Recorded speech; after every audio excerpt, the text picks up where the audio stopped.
Hi, I'm Andrea. I do direct the Center for Ancient Environmental Studies, but I really need to thank Jason for all of the work that he put into organizing this and bringing such a fantastic group of speakers here today.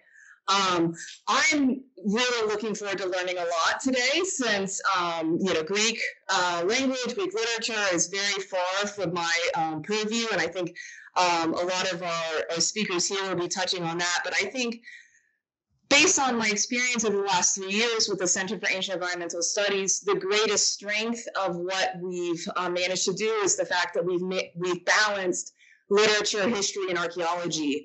And I think with Ruben and Jason and I working together, we've really managed to have some productive dialogues, have a series of really successful events, which again have been insightful and diverse in so many different ways. So I'm really keen to see and hear the conversations today.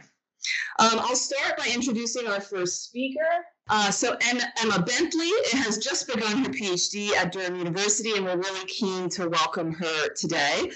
She's looking at the significance of trees and carpentry and Greek tragedy performance through a materialist and eco-critical lens.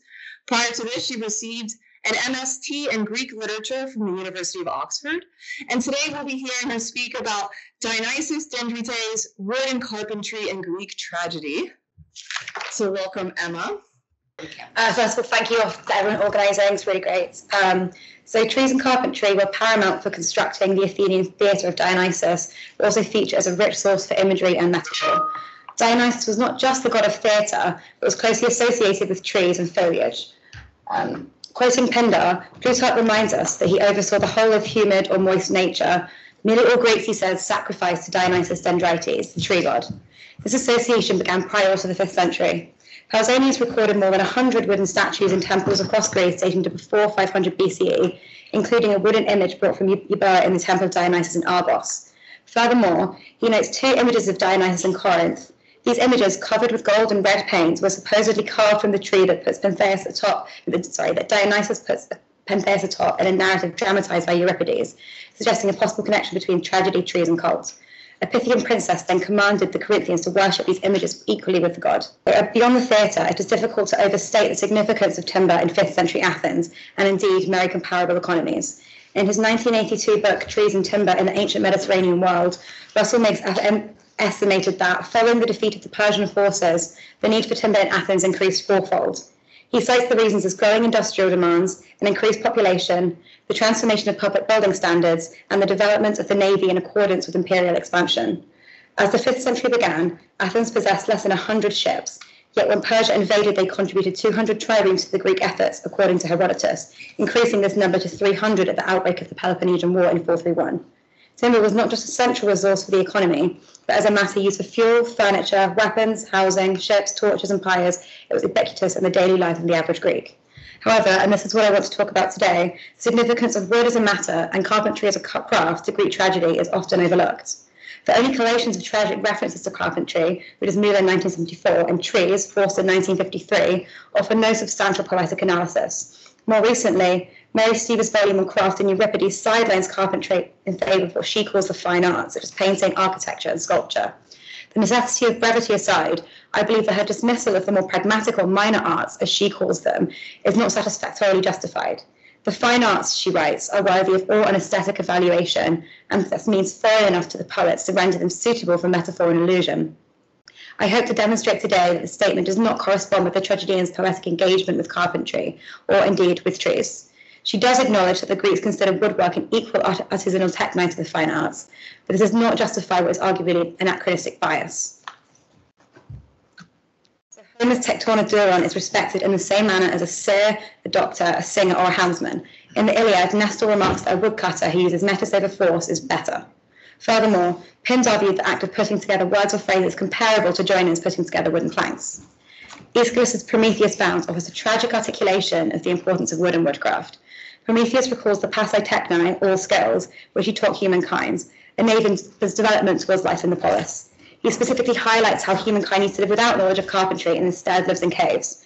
Prometheus discusses humanity's use of chariots and ships, as well as the extraction of precious metals, which would implicitly rely upon the utilization of wood for fuel, as does his ultimate gift of fire. Sheba's dismissal of woodcraft thus imposes a modern denigration of the craft onto the Greeks. I can currently seek to rectify the scholarly neglect of carpentry by interrogating how wood as a matter and carpentry as a craft informs and is subsequently represented in tragic performance. I suggest that tracing the significance of trees and carpentry in tragedy is one way of situating performance as historical and cultural developments in the 5th century, but also within a much longer history of human interactions with their wider environments. These aims are broad, and today I offer preliminary questions for further research rather than any conclusions. These questions arise as engagement with eco-critical frameworks explored in Christopher Schleetparker's The Environmental Humanities in the Ancient World, some of which I'll briefly outline before turning to the tragedies themselves. While, as Schleetparker warns, one should be wary of anachronistically implying modern understandings of terms such as nature, ecology, or even Anthropocene onto ancient texts, the combination of reading in relation to socioeconomic context alongside wider analysis of how a text relates to the material world on which it is situated and which it describes is arguably fruitful. Schleetparker outlines a number of these approaches to classical studies that have emerged in recent years. One of these is Hawes's focus on myth as a category for human-nature interaction. Hawes argues that myths illustrate an intricate, integral relationship with their physical surroundings. Her volume Myths on the Map, the storied landscapes of ancient Greece, reads Greek myth through a spatial, contextual lens, where mythic storytelling has environmental implications. One can use the Aeschylean Prometheus as an example here. Prometheus' aforementioned description of his gifts to humankind, enabling to progress towards living in communities, indicates an interest in how the mastering of natural forces and resources dialectically has lasting effects upon the human and non-human worlds. According to ecologist Wolfgang Haber, the utilization of woody plants, i.e. forests, assigned the purpose of providing fuel, created their first and unconditional dependence on a specific natural resource supplying high-grade energy, expecting it to be available forever.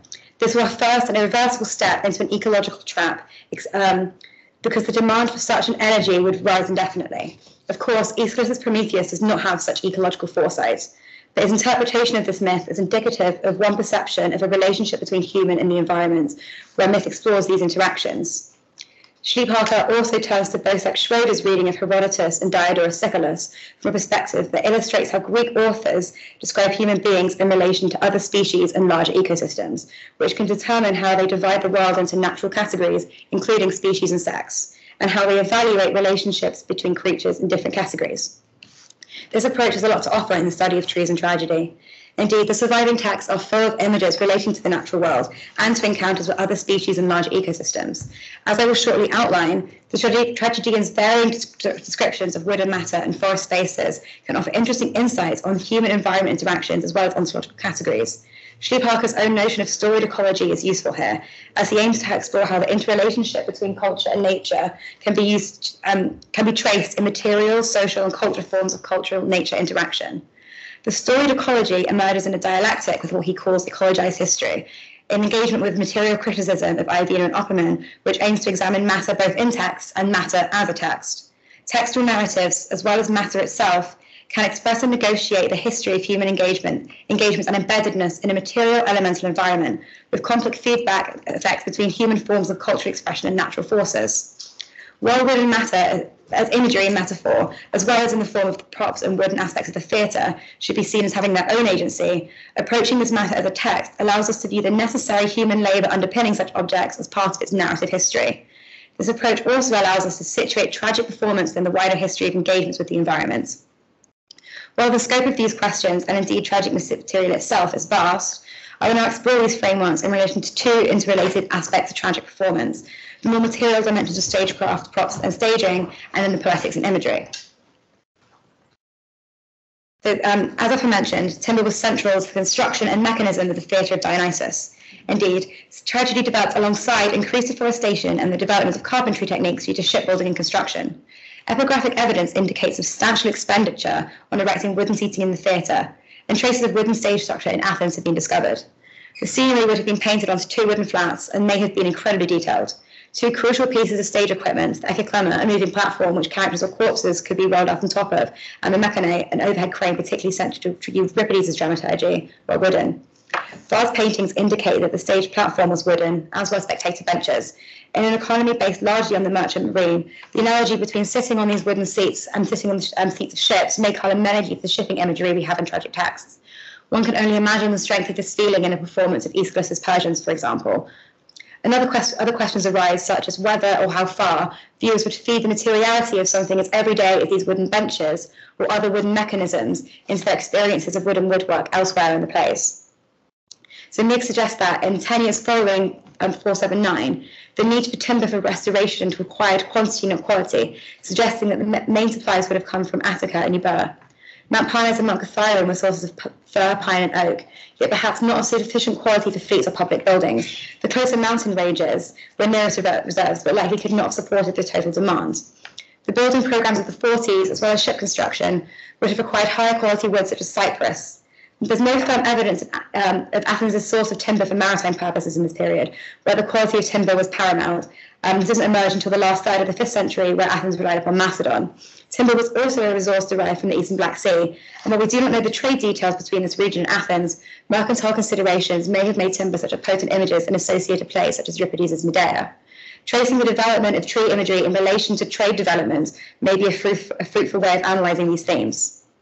Similarly, one may consider how audience members from rural demes would perceive the references to wood differently from other spectators due to their direct awareness of deforestation and also periodic Spartan destruction of orchards and cultivated land from 431. Indeed, Euripides hailed from a deme of fire north of the Hymettus Mountains, which are pictured here, and while we cannot know for sure the exceptional range of trees in this region may partially explain his more frequent use of tree and carpentry imagery in relation to the other tragedians. Rather than creating a separation between culture and arts and the natural world it depicts, the natural world may exert its influence on culture, and dialectically, the production of this culture involves interactions with and the extraction of wood and matter. When Shrivaka reads the mythic context of Athena and Poseidon as storied ecology, he understands the narrative as expressing and negotiating a deep history of human settlement on the Athenian Acropolis and its embeddedness in a material, elemental environment, with concrete and complex forces, feedback effects between human forms of cultural expression and natural forces. I contend that the theatre of Dionysus can be viewed through this lens. Tragic performance and the materials required to produce it can be read in light of 5th century technological and historical developments, but the socio-historical cannot be disconnected from the environmental. A storied ecology of the theatre would consider how it was constituted by natural elements and landscape features, by surrounding buildings and objects, and by stories about spatial and symbolical relationships between the human community and the non-human environments. One way that this exerts itself in Greek culture is the close link between trees, wooden objects, and divinity. In an introduction to Antiquities Beyond Humanism, the Elegists write that a reflection on entanglement of human and non-human in various spheres leads us to reflect more broadly on the place of the human within the category of Zoe, the kind of life that for Greeks encompassed animals, plants, the cosmos, the divine, in addition to the human. As wooden objects originated from trees, which were thought to be living organisms inhabited by nymphs, they resist rigid categorization between nature and culture, living and dead. The 3rd century CE Neoplatonist thinker Porphyry emphasizes the divinity of wood, stating that, in contrast to modern stone buildings, wooden vessels are thought to be more divine, both on account of the matter and the simplicity of the art by which they were fashioned. In addition, an anecdote states that Aeschylus once compared wooden ancient statues to the modern stone ones, stating that though they are simple in their formation, they are conceived to be divine in comparison to the acutely elaborated modern statues which produce admiration but are not believed to possess so much of a divine nature. The only wooden statue of a god appearing in tragedy is that of Artemis and Iphigenia in Taurus. As Edith Hall points out in her study of the play, the statue is described as Zeranon in line 359, meaning to scrape, and was by Pausanias' time evidence of just how old this statue was. There was a statue of Artemis at Brauron, which was plundered by the Persians in 480 BCE. However, a surviving wooden statue of Artemis dating to as early as 500 BCE still exists at the Brauron Archaeological Museum. While this may be the only image of a god to appear in tragedy, tracing the ontological status of wooden props, including their status as an object crafted like within the play and a prop crafted in 5th century Athens for the theatre, may be a fruitful point of investigation. This materiality may, in turn, feed itself into the less material, more poetic images relating to wooden tragic texts, which I will now turn to. As aforementioned, tragic texts are full of imagery relating to trees and carpentry, not just in relation to landscapes and settings, but also in their depiction of human engagements with living and dead wood and matter, with wider environments, with gods, with creatures, and indeed with other humans. One example of an image relating to trees and carpentry is Aeschylus' depiction of the demolition of temples and sanctuaries by the Persian forces. Literally translating as by the roots or root and branch, this metaphor for the totality of sacrilegious destruction conjures up the image not just of felling a tree, but of destroying it right down to the roots. In light of the fact that temples were formerly made of wood, this surely emphasizes the sacrilegious nature of such a plunder. The same adjective appears twice in the Iliad, once comparing Agamemnon's depiction of the Trojans to a devastating forest fire, and later in Book 14 in a comparison to Zeus's lightning bolt felling an oak tree. Furthermore, in Hippolytus, Phaedra tells the nurse that she wishes to destroy her root and branch by Zeus's thunderbolt, and in Sophocles' Electra, the chorus uses adjective to describe the destruction of the ancient masters after the announcement of Orestes' supposed death. In comparison to other uses of this adjective, Aeschylus emphasizes the irreverence of such an act as humans destroy sacred spaces with an adjective otherwise applied to Zeus, fated deaths, or catastrophic natural disasters. This comparison between destruction and deforestation does not indicate a deep sense of ecological consciousness or concern for deforestation in a manner that will be understood today.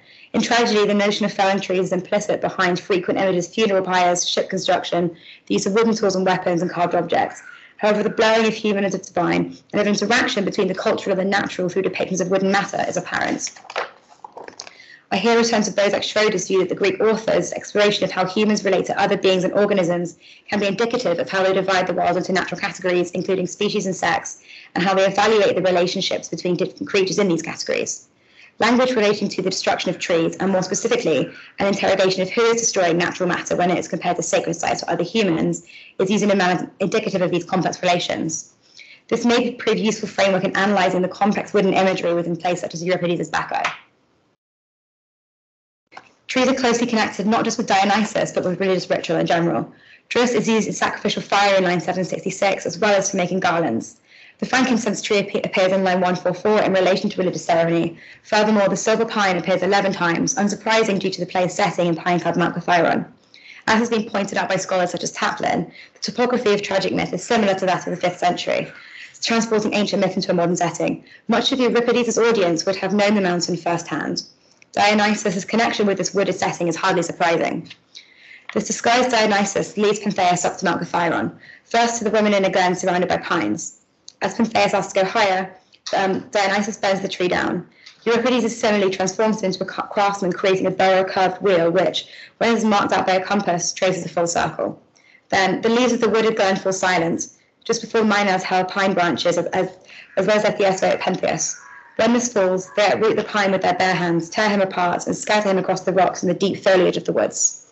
Euripides' technical language here describes Dionysus manipulating living trees, just as a human craftsman manipulates felled timber. Christian Kelker argues that Euripides' image represents Dionysus crowning the tree, symbolically turning Pentheus into his own symbol, the Thyrsus, or a fennel rod adorned with leaves. Later, as Agave does not recognize her son, she literally crowns her Thyrsus with his decapitated head. As Segal highlights, the tree imagery is central to the ambiguous position of both Dionysus and the Minos. The verb used to describe the uprooting of a fir tree with levers not of iron is synchronisai, meaning shattering that as by a thunderbolt. Elsewhere, this rare verb appears in association with the power of the wine god on earth. The Minos have assumed the power that Dionysus claims to have had as a son of Zeus. That the Minos willed the trees of the oak as thunder is significant. Oak was sacred to Zeus, and this expression of female power by a male, quasi-divine weapon blurs the ontology of mortal beast and divinity. While Dionysus is likened to a carpenter using the natural forest as his tools, these Minos use levers of not of iron, their bare hands, to fell the tree. In their association with Dionysiac divinity, their savagery is emphasized. Dionysus is not the only figure in tragedy likened to the craftsman, which can be taken as a figure not relating just to an occupational class in Athens, but an example of a human interaction with another organism as timber. So Odysseus is likened to the carpenter in Euripides' Cyclops. He declares that he will use the sword to sharpen an olive branch, set it alight, and then use a stake to blind Polyphemus. He here likens himself to a ship's joiner, whirling his auger with a pair of thongs. The chorus then describes the stake to be as big as a tree. Shelley Parker's analysis of the Odyssey stresses how Homer's depiction of this encounter highlights a distinction between the Cyclopes, who live in harmony with the environment but are still unable to make use of its natural abundant riches, with the culture of Odysseus. As often highlighted by scholars, Euripides does not mention the unexploited islands, only a cave in a pastoral setting on Mount Etna in Sicily. Yet when Odysseus creates tools by sharpening a branch with his sword, before becoming a metaphorical ship's joiner, the manipulation of wood and matter arguably still creates a relational difference between human and Cyclops, articulating a different species relationship to the wider environments. Furthermore, Aeschylus' Clytemnestra metaphorically transformed her hands into a Dikaios tektonos, like a craftsman of the work of of the craftsman of justice, while her husband, Agamemnon, becomes an ergon, a work of her creation.